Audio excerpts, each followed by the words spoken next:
नमस्कार दोस्तों, विशाल एपिक्स में मैं डॉक्टर विशाल शिवरे आप सभी का सहर्ष स्वागत करता हूं। दोस्तों कैसे हैं आप सब। दोस्तों आज मैं आपके सामने एक और पुस्तक का रिव्यू करने जा रहा हूं जिसका नाम है लंकेश्वर। ये है लंकेश्वर बुक, ये देख सकते हैं आप। डॉक्टर मनमोहन शर्मा द्वारा ये लिखी गई है, देख सकते हैं लंकेश्वर। आज हम इस बुक के विषय में काफ़ी कुछ जानकारी आपको देंगे। इसमें बुक कैसे में क्या क्या वर्णन मिलता है, इससे कितने खंड हैं, कैसे इस बुक पे लिखा गया, और वाकई वाल्मीकि रामायण को देखते हुए इस पुस्तक में जो मनमोहन शास्त्री का क्या दृष्टिकोण रहा वाल्मीकि रामायण को देखते हुए, उसके विषय में इस पुस्तक में दिया हुआ है। तो शुरू से लेकर आखिर तक इस वीडियो में बने रहिएगा। अगर आपने चैनल को सब्सक्राइब नहीं किया है, सब्सक्राइब जरूर कर दीजिएगा, लाइक शेयर बेल आइकन दबा दीजिएगा ताकि इसी तरह कंटेंट आपको मेरे चैनल पर मिलते रहे। तो शुरू करते हैं लंकेश्वर। दोस्तों लंकेश्वर इस पुस्तक में जो सब विशेष रूप से आप देख सकते हैं, लंकेश्वर का एक फोटो दिया हुआ है, लंकेश्वर लिखा हुआ है, जटायु का ये हाथ ये काट रहे हैं। लंकेश्वर के विषय में अगर हम बात की जाए तो ये रावण जो थे आपके पुलस्त्य ऋषि के परिवार से आते हैं। पुलस्त्य ऋषि के परिवार है, विश्वा के पुत्र थे। ये ब्राह्मण जाति के थे और इनकी माता की तरफ से राक्षस कुल के थे। ये जैसे जैसे रावण का जो बताया गया है, 3 लाख अरब साल से भी इसकी उम्र ज़्यादा बताई जाती है रावण की। अब सोचो यार, आप इतने समय से व्यक्ति जो शायद कई युगों से चला आ रहा हो, ऐसा हमें वर्णन मिलता है वाल्मीकि रामायण में। और भी बहुत सारे वर्णन को मिलते हैं जो बहुत अजीब लगते हैं कि भैया इस तरह का वर्णन की भी इतना भी कोई व्यक्ति जी सकता है। उसके बाद वो मरा हो कैसे, एक मनुष्य के हाथों, यानी भगवान श्री राम के हाथों मरा, जो उसको वरदान था कि मनुष्य के हाथों में मैं मरूंगा। तो भगवान श्री राम के द्वारा ही उसको मुक्ति मिली, भगवान ने जब अवतार लिया था। तो रावण के विषय में और भी बहुत सारी बातें हैं। कई ज़्यादातर हम लोगों ने रामलीला ने उसकी नेगेटिव बातों का ज़्यादा बखान किया है। और वाल्मीकि रामायण में भी पढ़ेंगे तो रावण ने काफ़ी हद तक देखा जाए तो दैत्यों पर भी बहुत अत्याचार किए, क्योंकि उससे अपनी रक्ष संस्कृति को बढ़ाना था।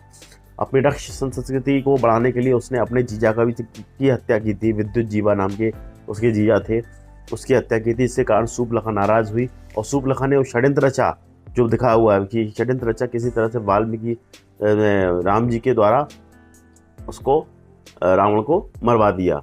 मतलब जो भूमिका रची राम जी, जो भूमिका रखी उसने कि सीता की सुंदरता का बखान किया और राम जी की पराक्रम को बताया, तो उसने गुस्से में आके वहीं से भूमिका बनना चालू हो गई उसके बनना से की। तो ये एक पूरी रावण की कहानी है और बहुत सारी चीज़ें रावण के विषय में जानने को हमको मिलती हैं।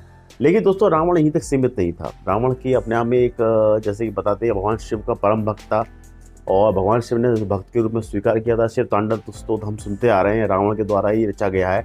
ये बात भी कहीं से अछूती नहीं है, जग जाहिर है। रावण के कुछ अच्छे कार्य भी थे, जो बहुत सारी चीज़ें, उसकी जो राजनीतिक सोच थी वो बहुत ज़बरदस्त थी।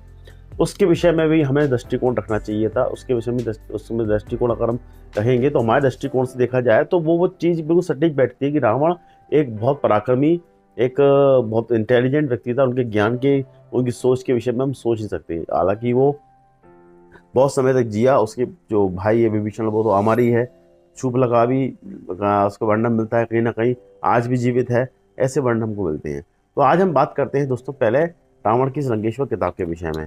तो लंकेश्वर किताब, इसमें जो है इस किताब को 3 खंडों में विभाग किया गया है। दिग्विजय खंड, और दूसरा जो बताया जाता है वो आपका वानधारा खंड, और तीसरा मुक्ति खंड। मुक्ति खंड में बाद में रावण को मुक्ति मिली। तो ये दिग्विजय खंड में रावण ने राम जी के पूर्वज को जब हराया था, उनके पूर्वज ने उनको श्राप देते कि हमारे कुल का व्यक्ति तेरे को मारेगा, ये हमारे कुल का व्यक्ति रघुकुल नीति सदा चली आए, प्राण जाए पर वचन न जाए।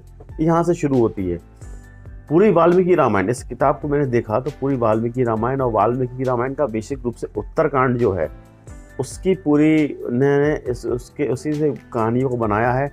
और उन्होंने मनमोहन शर्मा जी ने इसको फिर अपनी भाषा में लिखा है। वाल्मीकि रामायण और भी रामायणों से कई सार निकाल के, रावण की इन्फॉर्मेशंस को निकाल के इस पुस्तक में संकलित किया है। एक कहानी, एक उपन्यास के रूप में उनने पूरे इस पुस्तक को लिखा हुआ है।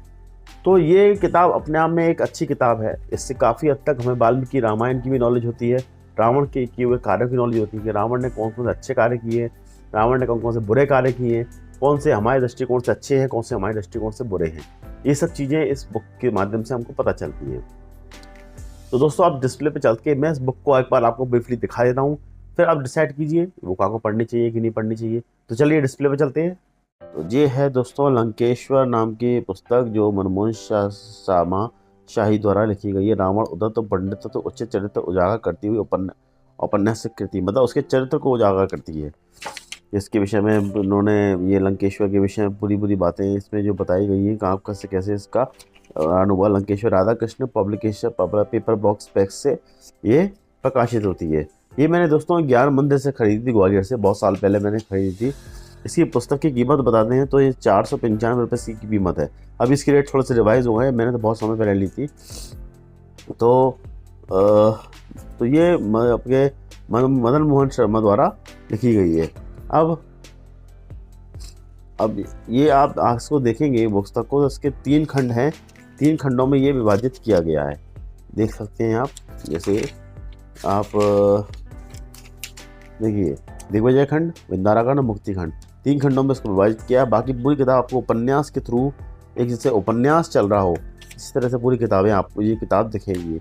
दिग्विजय खंड में यहाँ से कैसे कैसे उसका दिग्विजय को उसने हराया, क्या किया, इस पे पूरी वार्तालाप को तरीके से लेखक ने एक नॉवल के रूप में इसको यहाँ पे लिखा हुआ है। तो ये वाल्मीकि रामायण के उत्तरकांड से और कई काम रामायण से और कई रामायणों से इसका सार लिया गया है। तो आप देख सकते हैं इस किताब को, काफ़ी नॉवल की तरह है। बाकी लेखक के विषय में यहाँ पे कुछ बातें दी हुई हैं और लिखा गया है यहाँ पे, लंकेश्वर उपन्यास लिखे राम रावण की कथा पौराणिक कथाओं पकड़ना विभिन्न काम कथाओं के अध्ययन कर उन्हें मनोवैज्ञानिक और वैज्ञानिक विश्लेषण के माध्यम से उखेरा है। रावण के बृहद कथा केंद्रीय पात्र उपन्यास रावण को बहुमुखी प्रतिभा धनी और रूप में नहीं बल्कि एक सामाजिक व्यवहारिक व्यक्ति के रूप में दर्शाया गया है। 3 खंडों में विभाजित दिग्विजय खंड राक्षस राज रावण के आदर्शों मानवीय मूल्यों के विराट सत्ता धार्मिक स्वतंत्रता की, विंध्यारा खंड राम की विराट सहृदय मर्यादा त्याग भरे आदर्श के जीवन की व्याख्या है। मुक्ति खंड में राम रावण का युद्ध है और इस आधार पर वैमनस्य नहीं बल्कि वैचारिक अंतर्भिन्न तरह 2 भिन्न संस्कृतियों का आमना सामना है। तो इस उपन्यास को इस तरह से इन्होंने लिखा हुआ है। ये पढ़ने आपके ये राधा कृष्ण प्रकाशन नई दिल्ली पटना इलाहाबाद से ये प्रकाशित होती है, कोलकाता से। तो ये किताब वास्तव में बहुत अच्छी है, इस किताब को आपको एक बार जरूर पढ़ना चाहिए। तो दोस्तों देखा मैंने आपको इस बुक के विषय में काफ़ी कुछ चीज़ें बताई, काफ़ी कुछ चीज़ें आपको इस बुक में दिखाई हैं। ये बुक उपन्यास जो है बहुत अच्छा उपन्यास है, इसको एक बार मेरे ख्याल से आप लोगों को मंगवा के जरूर पढ़ना चाहिए। काफ़ी कुछ चीज़ें रावण के विषय में, रावण का जो दृष्टिकोण जो मदन मोहन शर्मा जी ने बताया है, किस दृष्टिकोण से उस रावण को उन्होंने लिया है, वो दृष्टिकोण एक बार आप लोगों को जानना आवश्यक है। तो दोस्तों आशा है कि ये वीडियो आपको पसंद आया होगा। अगर आपको ये वीडियो पसंद आया हो तो लाइक ज़रूर करिएगा, और अगर आपने बुक पढ़ी है तो ज़रूर आप कमेंट बॉक्स में मेरे को इसके विषय में और भी बातें बताइएगा। तो आज के साथ में दोस्तों इस वीडियो को विराम देता हूँ। धन्यवाद।